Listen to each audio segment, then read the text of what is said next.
On this episode of the Barricade Guard Show, I'm excited to be joined by my friend Justin to discuss his journey home to the Catholic faith and some of the things he's doing to share that faith with others. And if you stick around until the end, I'll tell you how you can have a chance to win this amazing St. Joseph and St. Michael blackout edition rosary that he made.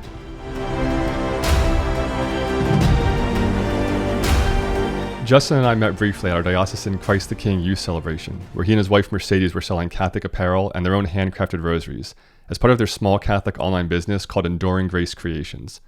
Justin is an arborist by trade with a strong passion for the rosary and sharing his faith.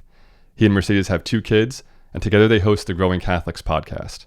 On my last episode, Kyle Dean and I discussed some of the ways to spiritually prepare for disaster events, including some of the things you'd want to have on hand. And one of the best prayer aids and spiritual weapons you can choose is the rosary. So today, Justin and I are going to discuss the ancient tradition of the rosary, why the prayers that make up the rosary really are prayers that all Christians can pray, and how Justin went from somewhat of a lapsed Catholic to a devoted Catholic, designing rosaries that aren't just well made, but that also highlight particular saints and devotions to help people draw closer to our Lord as they pray with them. Quick side note, I'm not sponsored by Justin or Enduring Grace Creations.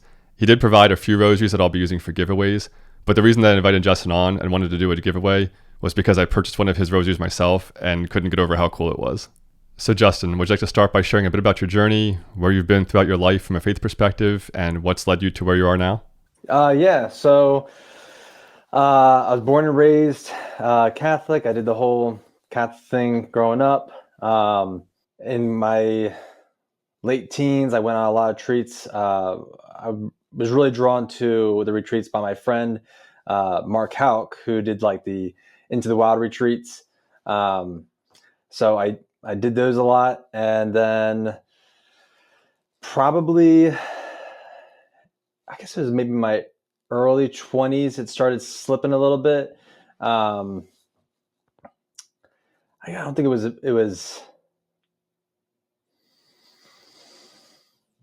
I always say it was a lack of discipline, because like when I was younger, I would always ask for prayers, and I think God listens to kids more. So like, I would always get my prayers answered. And as I got into my late 20s, I think I was supposed to dive deeper and more into my faith versus just like relying on those feelings.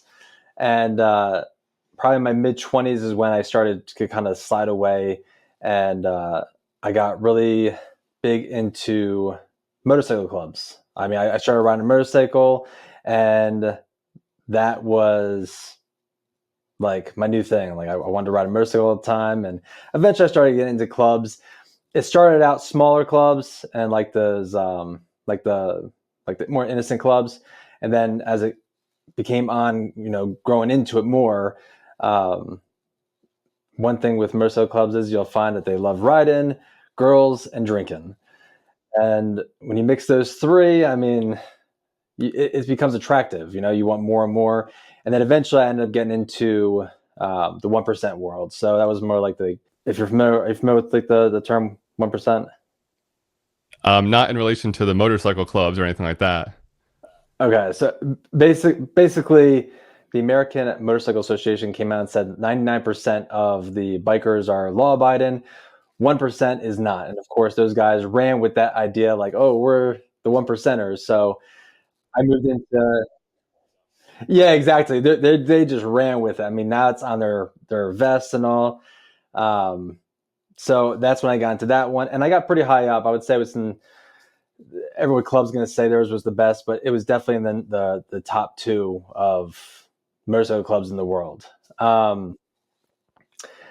And that gave me that instant gratification that, that I wanted. I'm selfish. I want everything when I want it.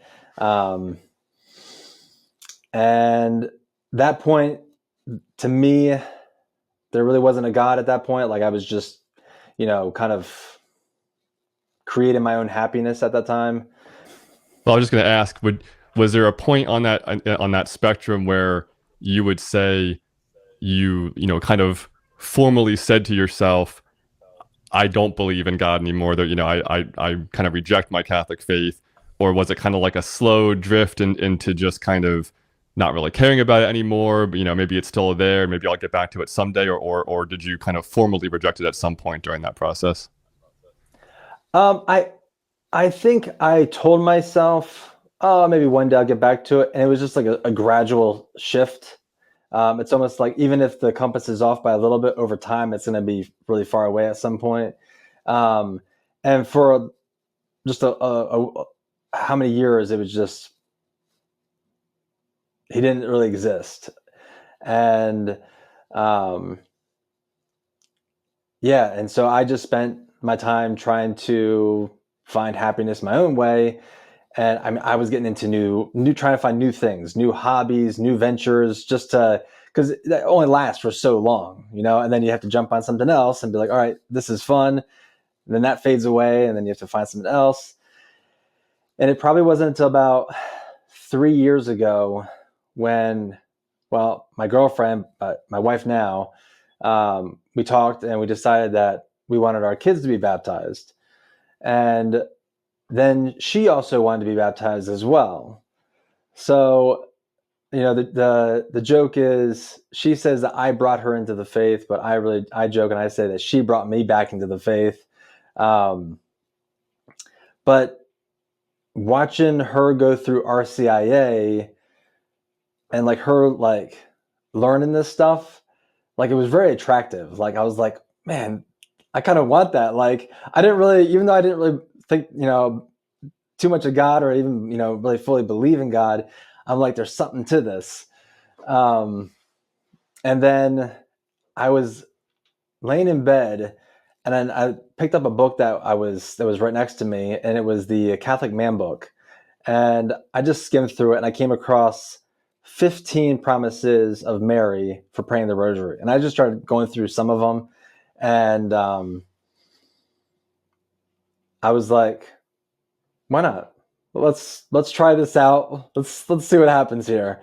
And I think that is where my biggest moment is, when things started to really shift pretty fast. Like I didn't pray the rosary daily, but I started to pray it more and more. And then things just kind of trickled down, and it's kind of where I am today. Yeah, that's a pretty cool story. It's amazing how God will allow us sometimes to take those pendulum swings far away and then thankfully come back, hopefully, Yeah, and by His grace. I think it was also like I had a really bad I shouldn't say a bad motorcycle accident. It was a serious motorcycle accident, but me and my one buddy in the club, we were leaving a bar and we're going down a highway around 80 miles an hour, and this college guy was texting, and we're going right into a turn, and so the car ended up drifting up and almost hit my buddy, but my buddy ended up hitting me. And all of a sudden my bike started doing the whole death wobble. So going in a turn, I mean, like everything flashed between my eyes. Like I thought I was done. Like I'm like, all right, this is it. Like this is where it ends. And I go flying off my bike. I mean, we're going 80. It probably slowed down to maybe between 60 and 70, somewhere around there. But I get thrown off my bike. I didn't get a single bruise, didn't get a single scratch, nothing. And I'm like, of course, at the time, I'm more concerned because my bike's, completely totaled, jammed under the guardrail. But like, that was a huge wake up call too. Like, just knowing that you just never know, like when your time's going to be. And then that really started getting more of the train rolling and being like, okay, let's start looking seriously into the possibility of, if there's a God, and if I would have gone to hell that night, I mean, it's not like no one can know for sure, but You weren't in a great place if you had to no, stand at the pearly I gates. was definitely not. When you say that was a wake up call, was it enough of a wake up call that, I mean, that you really did kind of say, wow, I need to kind of reevaluate things, or did it take a while for it to kind of sink in, and did you kind of still jump back into that life you were used to after that? I tried to do both at the same time. Okay. And that wasn't a good mix, because as you can't play Catholic on Sunday and then play, biker bad boy during the week. So I mean, not to say you can't be involved in clubs. It's just the ones that I was involved with did not really mix too well. I mean, their idea of cracking jokes was making fun of the Catholics and like any kind of religion and making fun of God. So it's like really hard to sit there and be like, oh, okay, let's be religious on, this day, and then let's hang out with these guys who, the morals don't line up, which can make it extra hard. But even at like, as I got closer to the point before I said I had to leave, the more I got into my faith, the less that became appealing. Like, I'm not saying those guys are bad in any way. Like, there's a lot of solid, cool dudes there, even if they don't believe. But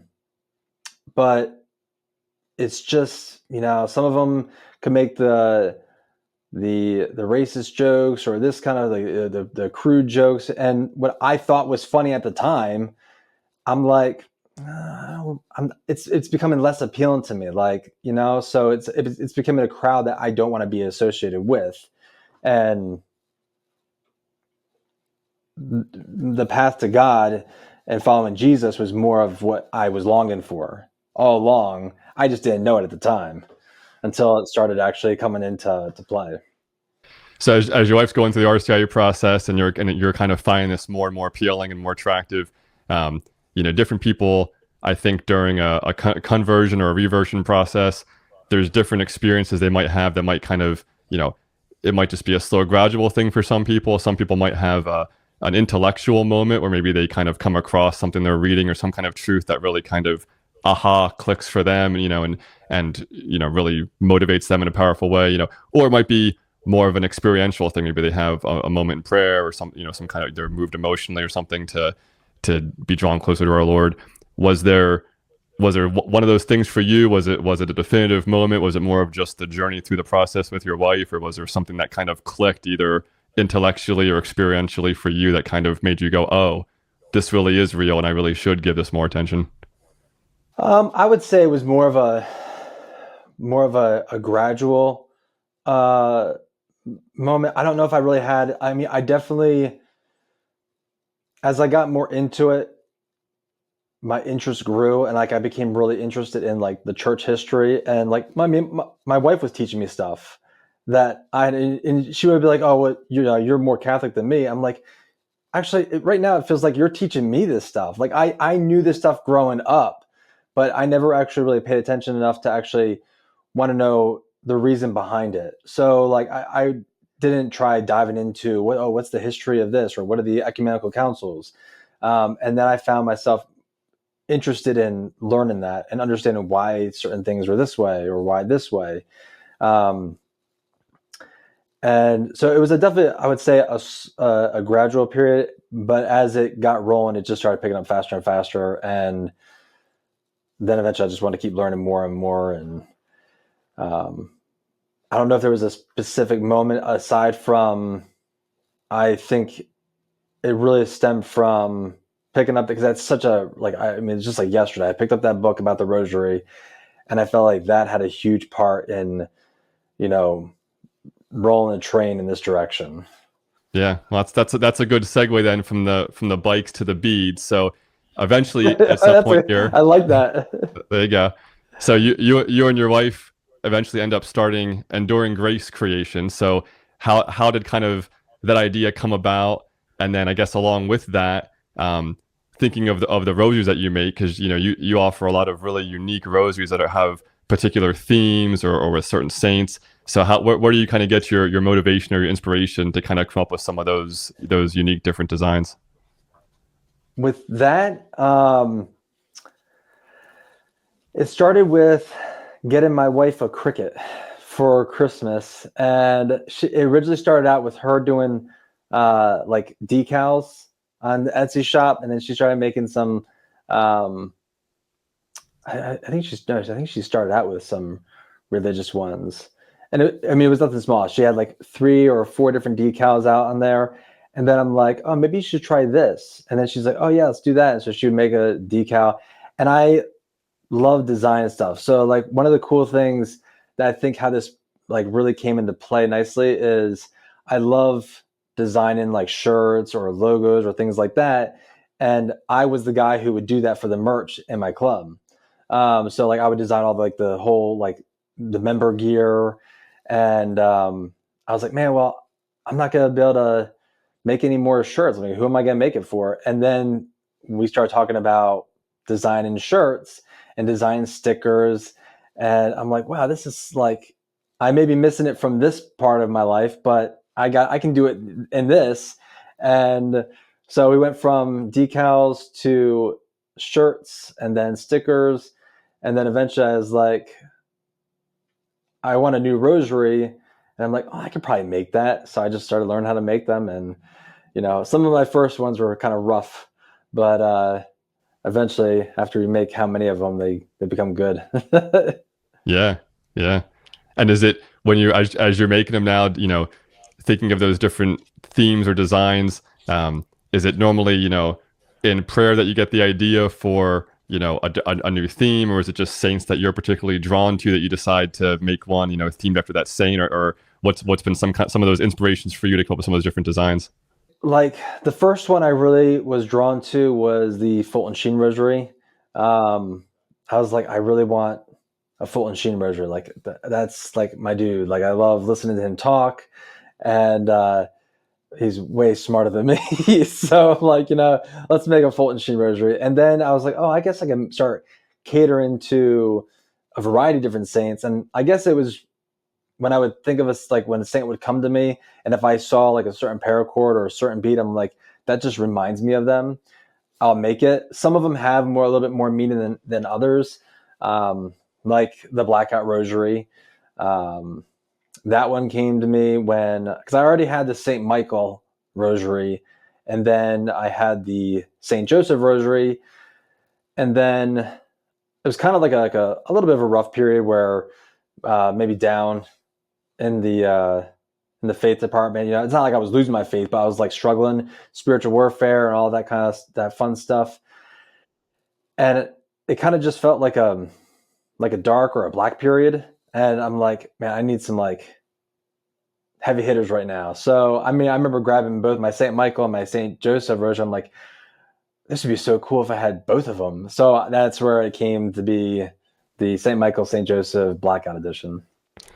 Yeah, and so I briefly showed this earlier in the show, but yeah, for those watching, I'll try to get to the screen here. So we have on the Saint Michael and Saint Joseph Blackout Edition, we have the crucifix with the nails and the crown of thorns, and then we have the medals for both Saint Michael and Saint Joseph, as well as the sword and the axe there with the black beads. Yeah, when I saw this one grabbed my attention and my heart right away. This is like you got the patron of fathers, and you got Saint Michael, the warrior there, and this was just like for me, this didn't stand out as like as much of a personally as like a downtime. This was more just kind of like a motivational battle cry, tactical rosary bead. Like here we go. So yeah, Yep. And like, and some people may think like the axe and the sword are kind of cheesy. And like, I mean, I've been said to like, well, why do you have an axe or a sword on there?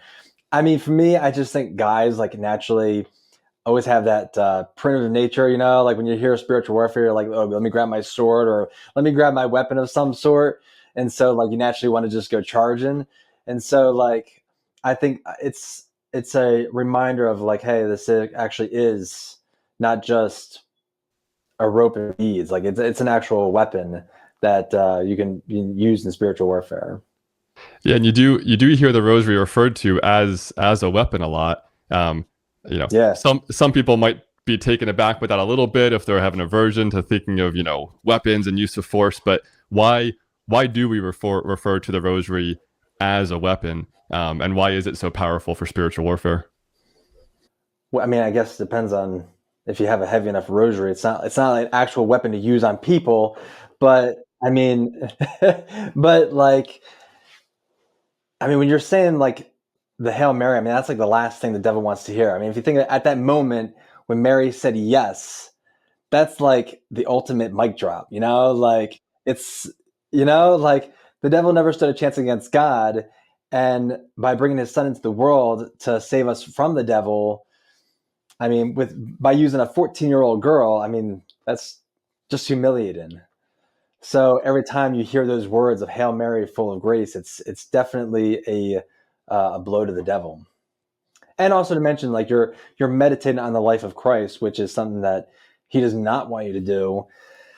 And I get a lot, especially people talking about like, oh, it's nothing to do with Jesus. But I really like how Matt Fradd explains it. It's a Bible study on beads. I mean, you're solely meditating on the life of Christ, and it's a very powerful weapon to be used in spiritual warfare, especially against temptation and sin that you're personally going through. Yeah. So if somebody isn't too familiar with the Rosary and they're just familiar with that it's a lot of Hail Marys, that they might not understand what you were just saying about it being kind of like a Bible study, on beads. But yeah, as we go through those different mysteries, right, we're basically walking through the life of Christ step by step, and then taking time to meditate on each of those different steps of his life. So yeah, I mean, it really is something that it's not, people think of it as a Catholic thing, but even non-Catholics can look at the Hail Mary as basically the words of Scripture, and then look at the whole Rosary as, like you said, walking through the life of Christ. So yeah, it really is something that Christians of not just Catholic persuasion can find benefit in if they're open to it. Oh yeah, absolutely. So what about people who maybe would object on the grounds of saying, well, doesn't the Bible say we shouldn't pray with vain repetition, and isn't the Rosary just a lot of repetition? So therefore, the Bible says no Rosary. What would you say to those folks? I mean, when you break that down, I mean, he's talking about. You also have to look at the times that they're going into. It's almost like when people say, the statues is idolatry. I mean, statues in that time, you weren't building a statue unless it was for a god. Like you couldn't just walk into your store and pick up a statue. So when they made a statue back then that took that much time, they were doing it with a purpose. And same with like the vain repetitious prayer.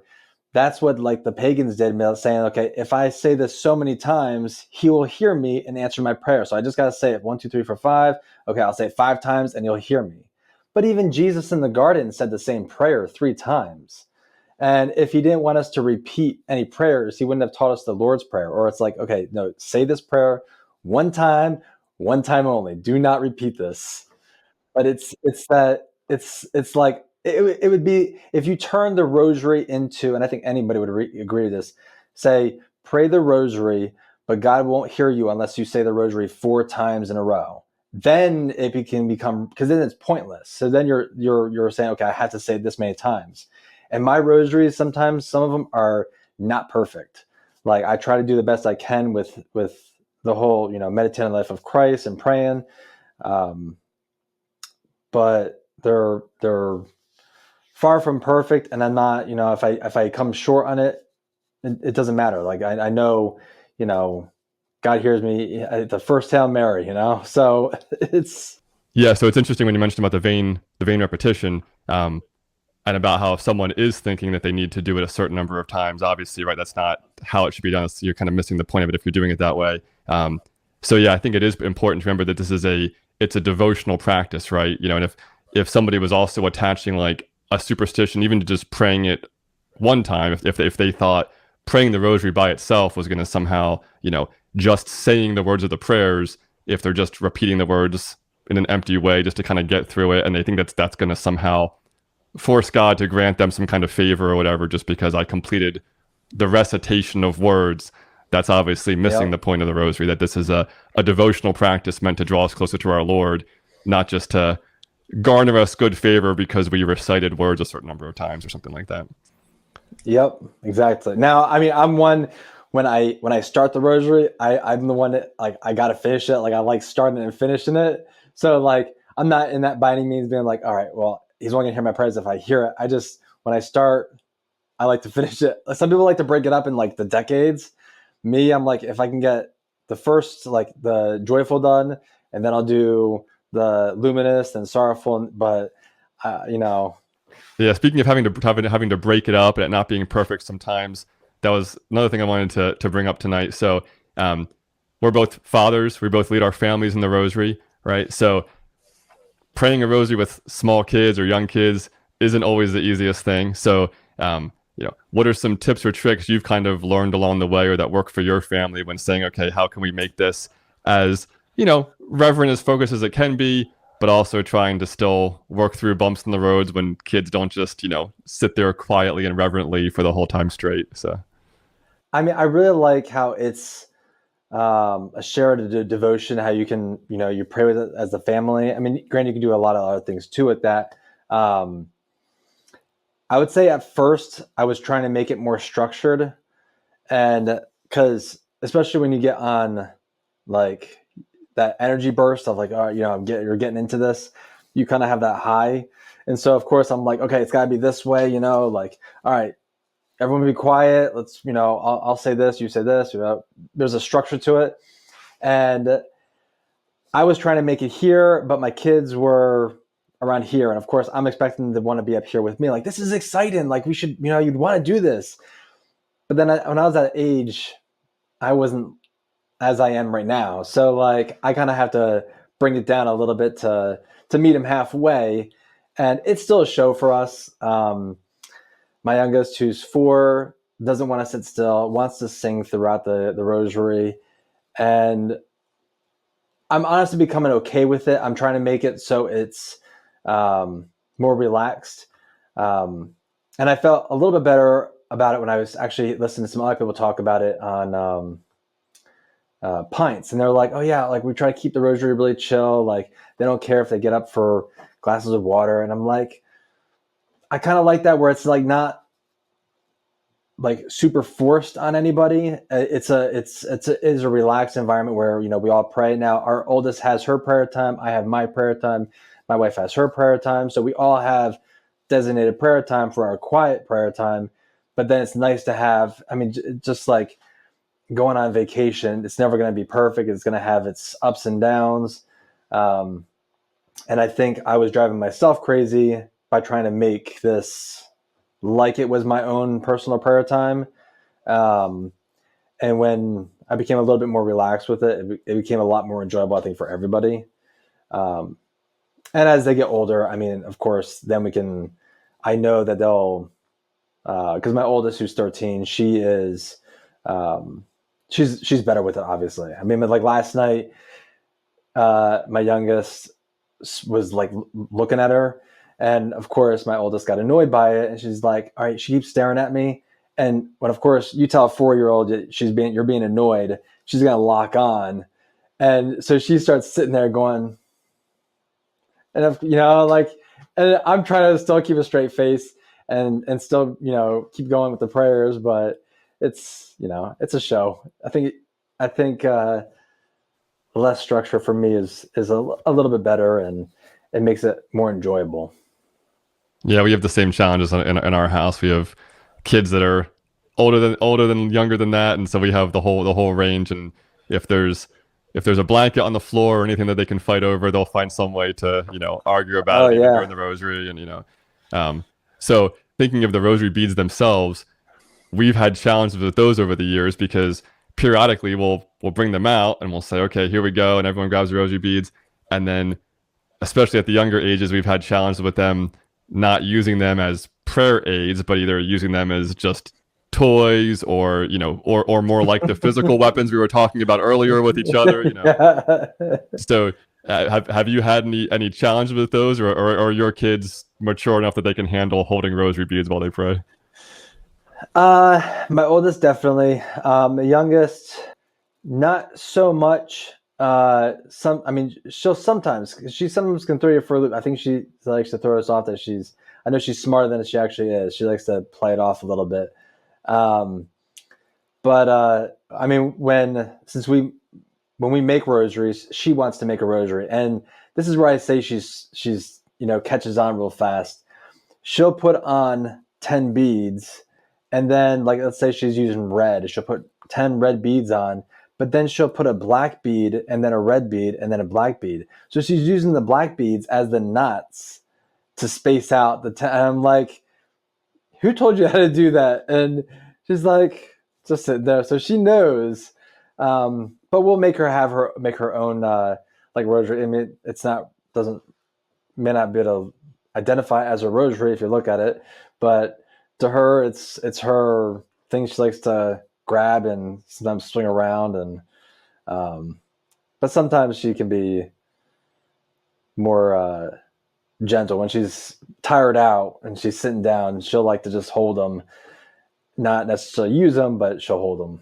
So even through all those challenges and everything we're talking about there, what are some reasons you would say, like if people are saying, well, we can just pray in other ways or there's other devotionals, why would you say the rosary in particular for families is such a great way for families to come together in prayer and to grow spiritually as a family? What would be your thoughts on why that's such a not a required way, but a great way to grow spiritually? I'm a pretty simple guy. I don't like if very few times my wife has done this when because she's the youth minister at our parish, and there's very few times that she'll sit there and say, "Hey, can you lead us in prayer?" And I'm like, so I whip out those Hail Marys, those Our Fathers and Glory Bees real fast.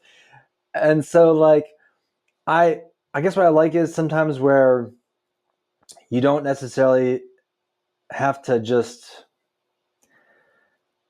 think too much about it. You just, it's right there in front of you. And sometimes I feel like I'm so, especially in, not so much my family, but like in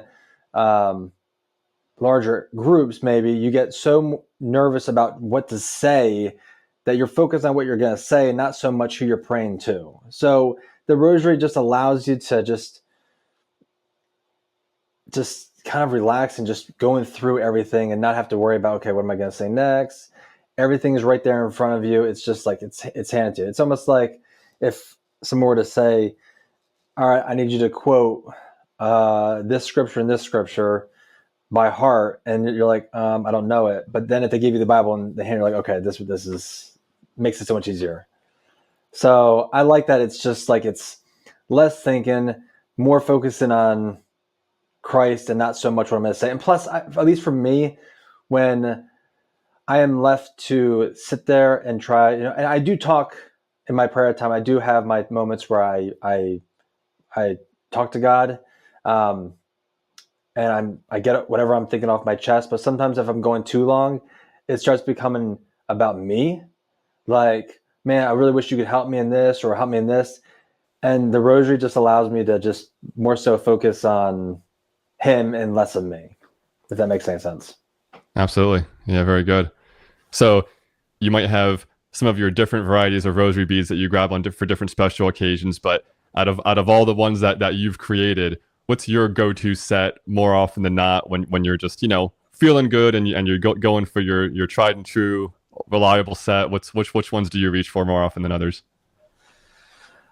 Oh man, I feel like I switched because I have I made sure like there's so many in every single room now, and some in my car. And plus, like sometimes I don't realize how many I stuffed into my pockets because like I'll see one on the table. I'm like, oh, I gotta grab my rosary.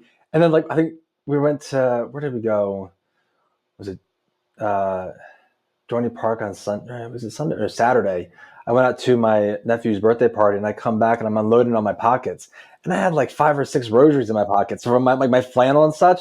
And I'm like, I did not know I was carrying this many rosaries, but like I see one, I just like grab it and I just put it in my pocket, thinking like, oh, I got to carry it.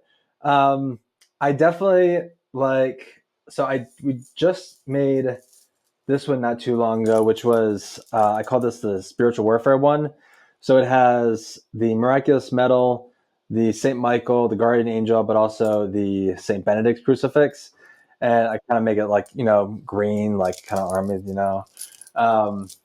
I guess it goes into like a mood kind of thing. Like, oh, I'm feeling this one. Let me grab this one. My Fulton Sheen one is probably the most worn down one though, because that one was in my pocket a lot of the time for, it's been in my pocket for almost a year. So that one's definitely the more worn down one.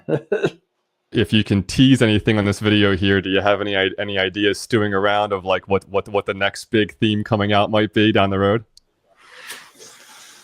Oh, I feel like I was just talking about a new one. I've been getting into the wood ones, and with like the micro. I am playing around with the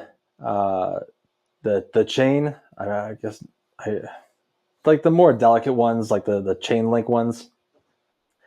And the ones I'm really trying to learn to do is the World War II military ones, like the ball chain ones. I really like those ones, but there are certain like parts that I just cannot find that I'm looking for. Um, so I'm playing around with those ones right now. I want to try to cater to everyone. I feel like a lot of the rosaries that I've made is kind of geared towards like guys, and I've been told like, oh man, these are kind of bulky. I'm like, I kind of like that though. Um, I'm trying to switch out. Oh, you know what? I am actually, which hopefully this will be come January. We're switching out, not switching out, but I've really been getting into prayer ropes. So that has been a nice um, filler in between my rosaries. So like just throughout the day, I'm just constantly saying the Jesus prayer um, with that. So like these guys, so it'll have like 100 knots on there, and you have the beads on there. Now, some people will say, I know some people say Our Father. Some people say the prayer for the Theotokos. There's multiple ones. I'm not going to sit there and say that I know exactly which you should say because I've been told by different people different things. But this has been fun to make because it's all knots. Granted, it takes a little bit longer, but so that might be coming out in January. Okay. All right. Well, this has been a fun discussion. Now I know you have you and your wife have the Enduring Grace Creation Shop, but you also have the Growing Catholics YouTube channel that you have, and you have your videos on Instagram and your shorts on YouTube. So you want to maybe talk a little bit about that channel, kind of what was the motivation for starting that, and then maybe tell people a little bit about what kind of content you're focusing on nowadays. So that came about because well, my wife and I were talking that we love watching people on YouTube and things like that, and we're like, man, there's a lot of good people, on YouTube, and we're like, well, what if we just started something? Because this is going back 2 years ago, yeah, maybe a little bit more than 2 years ago, and we're like, oh, maybe we should start a channel that we're just kind of grown in the faith. Like, they can watch as because I think sometimes it can be intimidating. Plus, it was really hard for me to throw myself out there online because going from the lifestyle I was at to this, I have kind of this image, and of course, in that image, those are the cool guys. Like, and once you hit the religious stage, like, man, you're not even that cool anymore. And so, as soon as it's funny because when we opened up the Instagram, we didn't even post anything yet, but we posted. We opened up the Instagram, and then I had friends from my club. They started following it. I'm like, you got to be kidding me. I'm like, now they're going to be watching everything. I'm like, this is going to be so tough. And so you'll see me usually wearing like something Catholic because like it's actually like sometimes it's a lot easier now, but in the beginning it was so hard for me to put on a t-shirt and like go out and wear it. Like it was really tough for me. And so we just kind of want to make a channel to show that, even people who are just learning the faith can help share in what they know, even if it's something small. And like, I'm a simple guy. Like I'm not a Scott Hahn. I'm not, a Trent Horn or a Matt Fradd. I'm just a simple guy who puts out information that comes to me during prayer time. And, if it's helpful, that's even better. And so it was the podcast. That's right. So it was started the podcast, but then my wife became the youth minister. She started getting busier. I had a little bit more free time because, I wasn't, well, I mean, I still have volunteer with the youth ministry, but I'm like, oh, look, I'll just start making some short clips. And I started making the short clips on Instagram, and then we started uploading them to YouTube as well. And yeah, so it just kind of I guess, took off from there at the beginning of the year, and we've been kind of having fun doing it. Not expecting anything grand, but it's fun in the meantime. We're learning more because it allows us to keep searching for more, diving deeper in our faith, and then sharing that. So it's been fun. Yeah. Very good.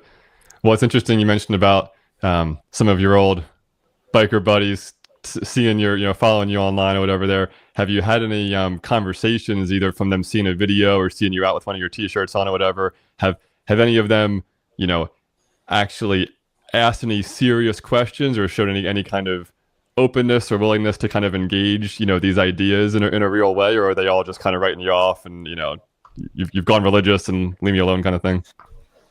No, I've actually run into some of them actually have liked some of the stuff that will land on my Facebook. Not many, but they'll like it. And then I've seen a couple of guys, like I still talk to two other ones that I've known for years prior to really even getting into the club. They haven't even said anything.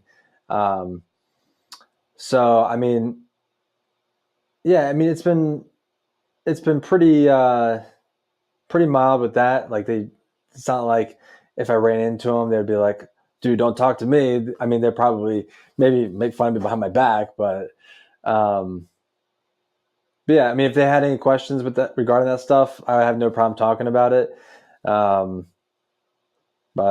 yeah, it's been pretty light. I mean, maybe tomorrow now someone might come up and be like, hey man, you're that dude that left to become a religious guy. So you never know. Well, if any of them come at you hard, at least you have your spiritual weapon with you there. You have your weapon, so you're good to go. So you're all set. Exactly. Yep. Very good. Well, this has been a lot of fun. I really appreciate you joining the Barricade Guard Show today. Thanks for being on here and for sharing everything you shared. Hopefully the viewers enjoyed it as well. But yeah, I really appreciate you coming on and for making these awesome rosaries. So thanks so much, Justin. Oh, absolutely. Thanks very much for having me. All right, so now for the exciting giveaway and your chance to win this St. Michael and St. Joseph Blackout Edition Rosary, as well as this Barricade Rosary pouch together as a set. Here's how it'll work. Subscribe to this channel and leave a comment below. Then share the video with someone that you know and that you think would enjoy it as well. As soon as I get 50 new subscribers through this video, I'll pick a random winner from the comments. And if I get 100 new subscribers through this video, I'll pick 2 winners. The winner has to be within the United States and will need to confirm their account. So start subscribing, commenting, and sharing. And for those watching, check out the links below for the Enduring Grace Creation shop on Etsy and the Growing Catholics podcast on YouTube and Instagram. And let me know in the comments below which rosary is your favorite. Are you a blackout rosary guy like me, or do one of their other rosaries connect more with one of your personal devotions? Also, if you found this video helpful, please take a moment to like, subscribe, and share it with someone who might benefit from it as well. And don't forget to follow the Barricade Guard on Facebook, X, and Instagram. The links are in the show notes below. And until next time, fortify your soul, body, and family.